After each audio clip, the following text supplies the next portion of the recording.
নমস্কার বন্ধুরা, আমি স্বপ্নদীপ। আর তোমরা সকলেই জানো যে আমি একজন পলিটেকনিক স্টুডেন্ট এবং আমি একজন কৃষি পরিবার থেকে বিলং করি। আমার বাবা একজন কৃষক।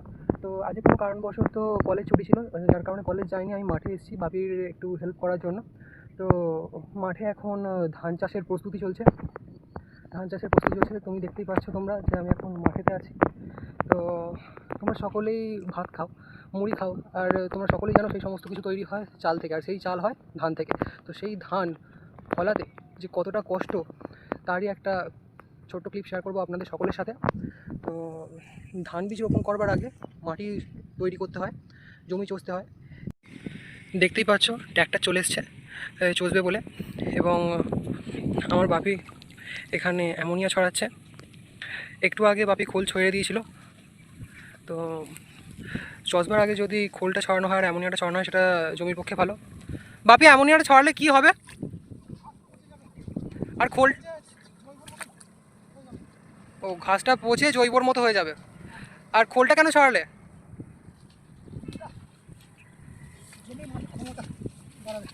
ও, তোমরা শুনেই নিলে, এই কারণে খোলটা আর অ্যামোনিয়াটা ছড়ালো বাপি। এবার একটু পর যে ট্র্যাক্টরে চষতে আসবে।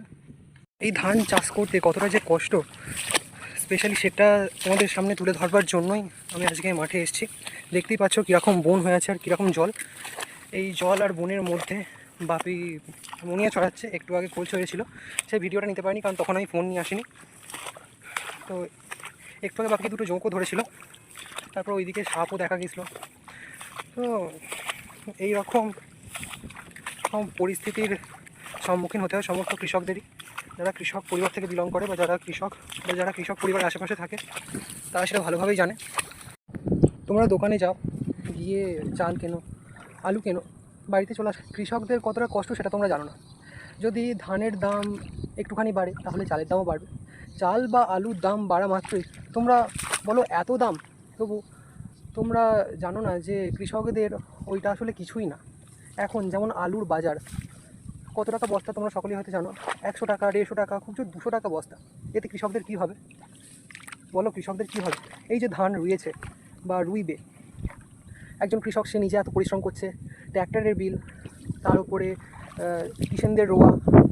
আমাদের প্রতি বছর 4.5 থেকে 5 বিঘা জমি চাষ করে, তার বেশি চাষ করে না। এই কারণে আমাদের নিজেদের জমি না, সেগুলো লিজে নিয়ে জমিগুলো চাষ করা হয়। ফসলের ভাগ দেওয়া জমির মালিককে, তোমার তারপর সমস্ত কিছু ওষুধ, সার, খোল, এই সমস্ত কেনা, তোমার এইগুলোতেই দাম চলে যায়। কৃষকদের সেরকম কোনো একটা লাভ হয় না। যদি মান্থলি দেখা হয় তাহলে হয়তো তাদের 10,000 টাকাও লাভ হয় কি সেটাও সন্দেহ। ঠিক আছে, যদি একটা কৃষক পরিবারের কারোর বড় ধরনের রোগ হয়ে যায় বা শরীর খারাপ করে, তো 1 লাখ টাকা, 1.5 লাখ টাকা বা 80,000 টাকা তারা বের করতে পারে না। টাকার কারণে অনেকে মারাও যায়। তোমরা হয়তো বললে বিশ্বাস করবে না, এই ধানটা রোপণ করার পর যখন ধানটা একটু গোছ হয়ে যাবে, তখন ধানেতে ওষুধ দিতে হয়। তখন এত সাপের উপদ্রব, প্রতি বছর সাপের এই উপদ্রবের কারণে কত মানুষ সাপে কেটে মারা যায়, কত কৃষক। তো যারা শহরে বসবাস করো তারা কখনো এটা বুঝবে না। তো এটা একটা প্রবাদ বাক্য আছে, খাটকা না ঘাটকা, সেটাই হয় কৃষকদের সাথে। তারা না পায় সম্মান, না তাদের এই কৃষিকাজ করে একটা ভালো রোজগার করতে পারে। সম্মান পায় না বলতে, একজন কৃষক পরিবারের ছেলে বা একজন কৃষক সমাজে অতটা সম্মান পায় না যতটা একটা স্কুল টিচার, হাই স্কুলের টিচারের ছেলে বা হাই স্কুলের টিচার সম্মানটা পায়। হিসাব মতো দুজনে কিন্তু সমান যোগ্য। একজন ছাত্র তৈরি করছে, একজন ভারতের ভবিষ্যৎ তৈরি করছে, আর একজন সেই ভবিষ্যতের মুখে অন্ন তুলে দিচ্ছে। তা আমার মতে কৃষকদের এই সম্মানটা কৃষকরা ডিজার্ভ করে, যে তারা এত কষ্ট করে সাধারণ মানুষের মুখে অন্ন তুলে দিচ্ছে। হ্যাঁ, এবার অনেকেই বলবেন যে তার জন্য তারা টাকা নেয়। খুব একটা টাকা নেয় না, আমি আগেই বলেছি, খুব একটা লাভ তাদের হয় না।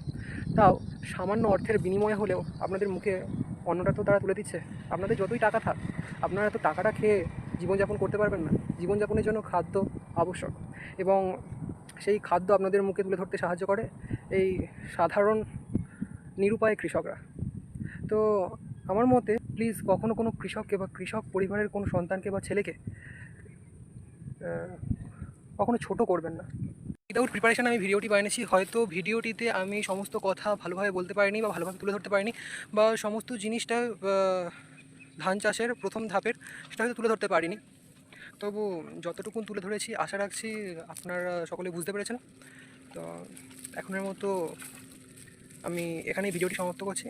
পরে দেখা হবে নতুন কোনো ব্লগ বা ভিডিওতে। ধন্যবাদ।